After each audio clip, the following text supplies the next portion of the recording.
ಆಜಿ ಮಸಾಲ. ಎಂತ ಅಡಿಗೆಯ ರುಚಿಯಾಗೋ ರಹಸ್ಯವು 20 ರೂಪಾಯಿ.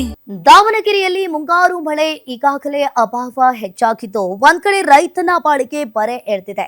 ಇನ್ನು ಕಳೆದ 2 ತಿಂಗಳಿಂದ ಸೂಕ್ತ ಮಳೆಯಾಗದೆ ಬೆಳೆದು ನಿಂತಿದ್ದ ಮೆಕ್ಕೆಜೋಳ ಈಗ ಒಣಗಿ ಹೋಗಿರುವಂತದ್ದು. ಒಂದ್ ಕಡೆ ಬಿತ್ತಿದ ಬೆಳೆ ಕೈಗೆ ಸಿಗಲ್ಲ ಅಂತ ಗೊತ್ತಾಗ್ತಾ ಇದ್ದಂತೆ ರೈತರು ಮೆಕ್ಕೆಜೋಳದ ಬೆಳೆಯನ್ನ ನಾಶಪಡಿಸಿದ್ದಾರೆ. ಇನ್ನು ಮತ್ತೆ ಅದೇ ಜಾಗದಲ್ಲಿ ರಾಗಿ ಬಿತ್ತನೆಯನ್ನ ಮಾಡಲು ಈಗ ರೈತರು ಮುಂದಾಗಿರುವಂತದ್ದು. ಈ ಕುರಿತ ಕಂಪ್ಲೀಟ್ ರಿಪೋರ್ಟ್ ನಿಮ್ಮ ಮುಂದೆ.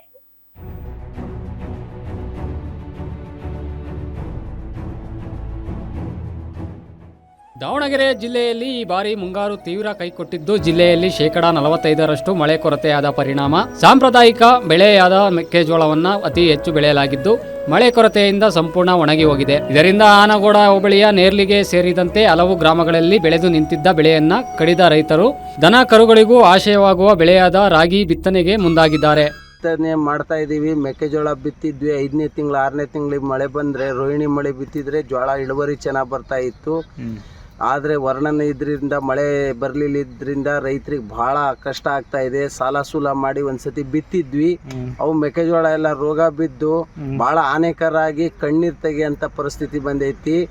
ಇನ್ನು ಪ್ರತಿ ಎಕರೆಗೆ ಸುಮಾರು 40,000 ರೂಪಾಯಿ ಬಂಡವಾಳ ಹಾಕಿ ಬಿತ್ತನೆ ಮಾಡಿದ್ದ ಮೆಕ್ಕೆಜೋಳ ಮಣ್ಣು ಪಾಲಾಗಿದ್ದರಿಂದ ರೈತರು ಕಂಗಾಲಾಗಿದ್ದು ಸಾಲದ ಸುಳಿಯಲ್ಲಿ ಸಿಲುಕಿಕೊಂಡ ರೈತರ ಕಷ್ಟ ಆಲಿಸಬೇಕಿದ್ದ ಅಧಿಕಾರಿಗಳು ಹಾಗೂ ಸರ್ಕಾರ ಈ ಕಡೆ ತಲೆಯನ್ನೇ ಹಾಕುತ್ತಿಲ್ಲ. ಕೇವಲ ಅಧಿಕಾರಿಗಳು ಅಧಿಕಾರ, ಸೀಟು ಹಂಚಿಕೆ ಮತ್ತು ಅಸಮಾಧಾನ ಶಮನಗೊಳಿಸುವ ರಾಜಕೀಯದಲ್ಲೇ ಬ್ಯುಸಿಯಾಗಿದ್ದಾರೆ ಎಂದು ಗ್ರಾಮಸ್ಥರು ಆಕ್ರೋಶ ಹೊರಹಾಕಿದ್ದಾರೆ. ಮೆಕ್ಕೆಜೋಳ ಬಿತ್ತನೆ ಮಾಡಿದ್ವಿ ಸ್ವಾಮಿ, ಹುಳ ಬಿದ್ದು ಅವೆಲ್ಲ ಹಿಂಗ್ ಮೊಳಕೆ ಆದಂಗ ಆಗಿ ಎಲ್ಲ ಸತ್ತೋಯ್ತು. ಮತ್ತೆ 2ನೇ ಬಿತ್ತಿಗೆ ಇದು. ಗೊಬ್ಬರ ನೋಡಿದ್ರೆ 4,000 ರೂಪಾಯಿ ಕ್ವಿಂಟಾಲ್ ಮಾಡಿದ್ದಾರೆ. ಬೀಜ ನೋಡಿದ್ರೆ 1,450 ರೂಪಾಯಿ ಕ್ವಿಂಟಾಲ್ ಪ್ಯಾಕೆಟ್, 3.5 kg ಪ್ಯಾಕೆಟ್ 1,450 ರೂಪಾಯಿ ಮಾಡಿದ್ದಾರೆ.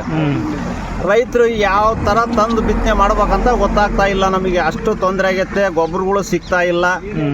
ಒಟ್ಟಿನಲ್ಲಿ ರೈತರು ಬಿತ್ತಿದ ಬೆಳೆ ನಾಶವಾಗಿದ್ದು ಸೆಪ್ಟೆಂಬರ್ ತಿಂಗಳಲ್ಲಿ ಮಳೆ ಬಂದರೆ ಮಾತ್ರ ರಾಗಿ ಬೆಳೆ ಕೈಗೆ ಸಿಗಲಿದೆ. ಇನ್ನಾದರೂ ಸರ್ಕಾರ ಎಚ್ಚೆತ್ತುಕೊಂಡು ತಕ್ಷಣವೇ ಸ್ಥಳ ಪರಿಶೀಲನೆ ನಡೆಸಿ ಸಂಕಷ್ಟದಲ್ಲಿರುವ ರೈತರಿಗೆ ಸೂಕ್ತ ಪರಿಹಾರ ನೀಡುವಂತೆ ಆಗ್ರಹಿಸಿದ್ದಾರೆ.